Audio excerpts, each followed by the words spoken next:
we want to second guess. Kasi parang sa mga evidence na nag-gather, kakasuhan na yan eh. Yes. Sabi ng ombudsman natin, may sapat na ebidensya para kakasuhan siya sa Sandigan Bayan. At pag nasa Sandigan Bayan na yan, ibig sabihin, meron ng warrant of arrest na yan. Hindi na siya makakatago. At pag may kaso na yan, may warrant of arrest, ang gobyerno pwedeng ika-cancel na yung kanyang passport. Saan siya pupunta? Magiging fugitive na siya. Kaya yung mundo ni former Congressman Saldico ay lumiliit. Kaya either magtatago siya or magsusurrender siya. And there is no way, hindi niya may expect na he would be in any way given immunity o magiging witness, papasok siya sa witness protection program. Implicate na niya yung presidente, implicate na niya yung dating speaker. Talagang all or nothing, zero-sum game na ang malamang na plano niya. Siguro, mag-iisip siya na with his statements, the people would rise up and there would be a new government. That may be at the back of his mind. Pero si Congressman Saldico, nasa labas siya ng bansa away from the jurisdiction of the court. Kaya unless magpresenta siya ng resibo, ng dokumento, any video for that matter, na magiging ebidensya laban sa kung posibleng kasabwat nga ang administrasyong BBM, si Martin Romualdez, former Speaker Martin Romualdez, then ano pa tayo? Maghihintay pa tayo ng kanyang ebidensya.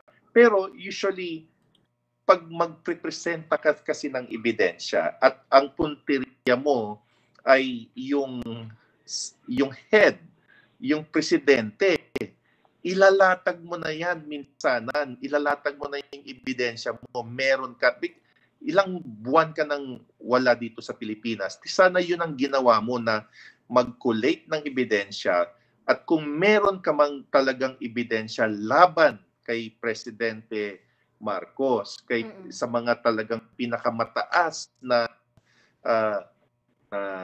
leaders ng ating bansa, ipresenta mo yan, hindi sa isang 5-minute video na allegations lang, tapos sinabi ng ganito, hearsay yun eh.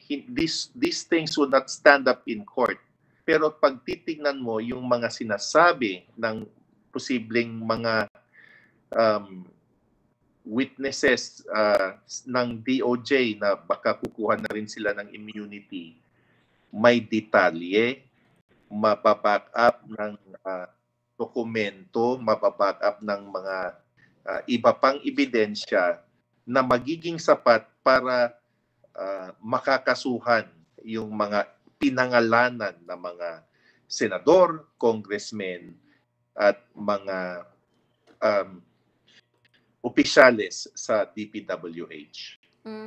Okay po. How about po, attorney, dito naman, bukod kasi kay President Ferdinand Bongbong Marcos Jr., other names na nabanggit ni dating Congressman Zaldico, itong si, of course, dating House Speaker Martin Romualdez, and even si kasalukuyang DBM Secretary Amenna Pangandaman. Siguro, may bigat ba, attorney, yung mga allegation din ni Zaldico sa kanila?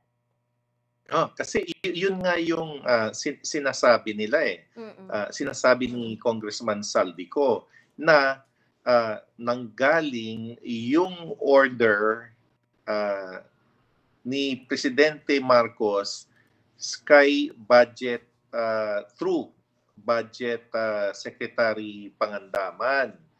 Pero ganun naman yung parang it is calibrated in a way na gagamitin yung mga statements ni former Congressman Saldico para mag-i-instigate yan in time for the rally this November, this weekend. At depende yan, testing the waters. Would the people listening to these investigations bite? Would they take it hook, line, and sinker yung sinasabi ni Congressman ko? Walang masyadong ebidensya, pero explosive. Kasi imagine mo ikaw na supposedly pinaka-guilty na halos lahat ng ebidensya nandiyan na sa'yo. Tapos biglang ikaw mismo ay i-implicate mo ang presidente ng Pilipinas. Kaya hindi mo rin pwedeng maliitin yung statement ni former Congressman Saldico. Pero titignan natin if that would make, those statements themselves would make an impact sa taong bayan. Will there be any change, or will there be a sea change of opinion against the president, or will there be a status quo where yung mga umuusig, yung mga prosecutors sa DOJ, ombudsman magfa-file ng kaso sa Sandigan Bayan, ay makikita natin na yung mga totoong gumawa ng krimen ay mapapakulong before Christmas.